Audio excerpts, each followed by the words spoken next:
Senior सहाफ़ी और तज्ज़ियाकार हामिद मीर के मुताबिक बार बार एक सवाल किया जा रहा है कि आपको कैसे पता था कि पंजाब और खैबर पख्तूनख्वा की असम्बलियां टूटने के बाद 90 दिन में इलेक्शन नहीं होगा। शुरू में ये सवाल सुनकर मैं झुंझला जाता था। मुझे याद है पहली दफ़ा वसीम बदामी साहब ने जनवरी 2023 में अपने टीवी शो में मुझसे पूछा कि इलेक्शन को 90 दिन से आगे कैसे ले जाया जाएगा। मैंने इन्हें तफसील के साथ बताया कि इलेक्शन कमीशन कहेगा कि हमारे पास फंड्स नहीं है, हुकूमत फंड्स नहीं देगी और एक बहुत बड़ा आईनी बहरान पैदा होगा। मेरे जवाब ने सोशल मीडिया पर एक तूफान बर्पा कर दिया और कहा गया कि ये खबर नहीं बल्कि एक ख्वाहिश है जो कभी पूरी नहीं होगी। फिर शाहजेब खानजादा ने अपने शो में दोबारा पूछा कि इंतखाबात 90 दिन में होंगे या नहीं। मैंने वाज़े अंदाज में कहा कि मेरी ख्वाहिश है कि इंतखाबात 90 दिन में हो जाएं, लेकिन खबर यह है कि 90 दिन में नहीं होंगे। आजकल हालात ऐसे हैं कि मुझ जैसे सहाफ़ी किसी सवाल का दुरुस्त जवाब दें तो सुनने वाले अपनी अपनी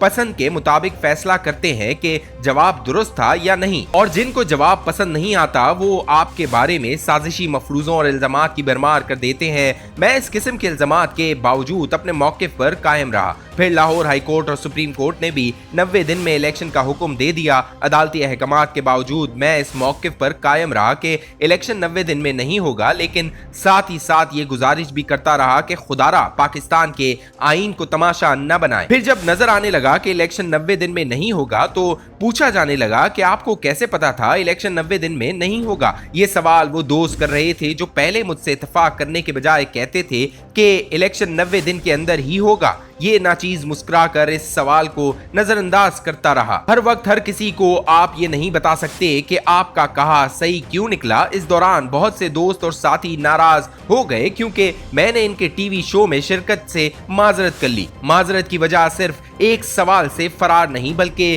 तंगी वक्त भी थी। आप एक दिन में दो तीन शो नहीं कर सकते और बार बार एक ही तरह के मौजूआत पर बोलते रहना अपने आप को भी अच्छा नहीं लगता। ईद के दिनों में नसीम जहरा साहिबा ने हुक्म दिया कि मुझे इनके शो में आना है। मैंने डरते डरते कोई बहाना बनाया, लेकिन उन्होंने बड़ी शान बेनियाजी से मेरा बहाना मुस्तरद कर दिया। उन्होंने अरसे दराज से हमारी बड़ी बहन की पोजीशन हासिल कर रखी है और हमने कभी इस पोजीशन के एहतराम में कोई कसर नहीं छोड़ी। इस किस्म की पोजीशन पर बैठे लोग अक्सर अपने ख्यालात का नाजायज इस्तेमाल करते हैं, लिहाजा हमारी बड़ी बहन साहिबा ने हमारी बहानाबाजी पर अंग्रेजी जबान का एक ऐसा लफ्ज इस्तेमाल किया जिसने हमें फौरन हाँ कहने पर मजबूर कर दिया। हाँ कहने के बाद इनसे सिर्फ इतनी गुजारिश की, बराए करम मुझे सियासत में ना उलझाइएगा। उन्होंने कमाल शफकत का मुजाहरा करते हुए ऐसा ही किया। अपने शो की इब्तिदा में महंगाई पर गुफ्तगू करने के बाद उन्होंने कश्मीर पर सवार कर डाला। ये इनका महबूब मौजू है और जिसने इनकी किताब नहीं पढ़ी वो पाकिस्तान की सियासत में मसले कश्मीर की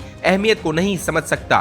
पाकिस्तान की अक्सर सियासी व गैर सियासी हुक्मरानों के उरूज और जवाल में मसले कश्मीर कारफरमा था। गुफ्तगू के दौरान नसीम जहरा ने कह दिया कि जनरल बाजवा का कोर्ट मार्शल होना चाहिए। कुछ बातें मैंने भी कह दी और यूं एक नया तनाजा खड़ा हो गया। किसी ने कहा कि ये बातें आज क्यों की जा रही हैं, पहले क्यों ना सामने लाई गई। किसी ने कहा कि ये बातें सयाक व सबाक से हटकर की गई। मुझ पर ताबड़तोड़ हमले करने वालों में वो एंकर सर फहरिस्त थे जिनको पिछले दिनों मैंने जाती मसरूफियात की वजह से वक्त देने से माजरत की थी। दिलचस्प बात यह है कि जनरल बाजवा पर तनकीद से ज्यादा तकलीफ कुछ भारतीय सहाफियों को हुई, क्योंकि इन भारतीय सहाफियों का ख्याल है कि बाजवा ने पाकिस्तान और भारत को करीब लाने में बहुत अहम किरदार अदा किया। इनमें ऐसे भी हैं जो पाकिस्तान आकर ऑफ द रिकॉर्ड ब्रीफिंग से मुस्तफीद होते और वापस जाकर कहते कि भारत को पाकिस्तान के साथ क्रिकेट नहीं खेलनी चाहिए। मेरे पास ऐसे भारतीय सहाफियों के पैगामात आए जिनका ख्याल है कि नसीम जहरा ने मुझे अपने किसी साजिशी एजेंडे के लिए इस्तेमाल कर लिया।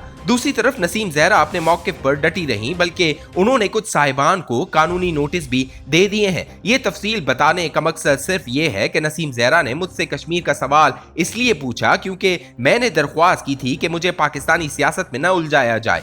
अब तो ISPR ने इस मामले पर वजाहत भी कर दी है। नाकदीन को सिर्फ ये अर्ज करना है कि 5 अगस्त 2019 को भारत ने मकबूजा कश्मीर की आईनी हैसियत तब्दील की थी। एन इस दिन रोजनामा जंग में इस खाकसार ने कश्मीर की सूरत हाल पर कॉलम लिखा था, क्योंकि बाजवा साहब ने भारत के साथ बैकडोर चैनल 2017 से खोल रखा था। भारत के बारे में इनके तमाम अंदाजे गलत और हमारे सही साबित हो रहे थे। अगर वो भारत से दोस्ती की कोशिश पार्लियामेंट को एतमाद में लेकर करते तो बेहतर होता, लेकिन बाजवा और इमरान खान दोनों ने पार्लियामेंट को एक रबर स्टैंप बना रखा था।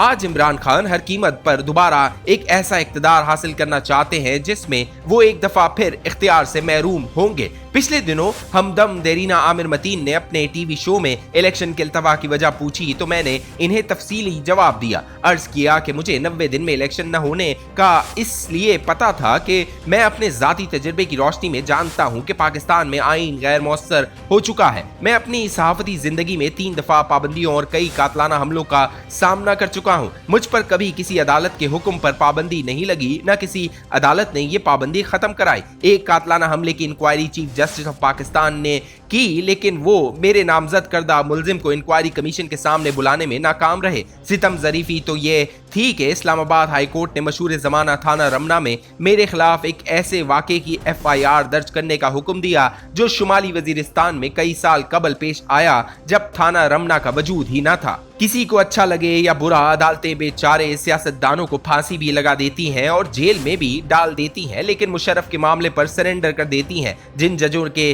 फैसले सास और बेटे के मफादात का शिकार हो जाएं, वो 90 दिन में इलेक्शन नहीं करा सकते। आगे की भी सुन ले, इलेक्शन जब भी हुए इक्तदार इन्हें नहीं मिलेगा जो 1 करोड़ 20 लाख में किसी पार्टी का टिकट बेच रहे हैं।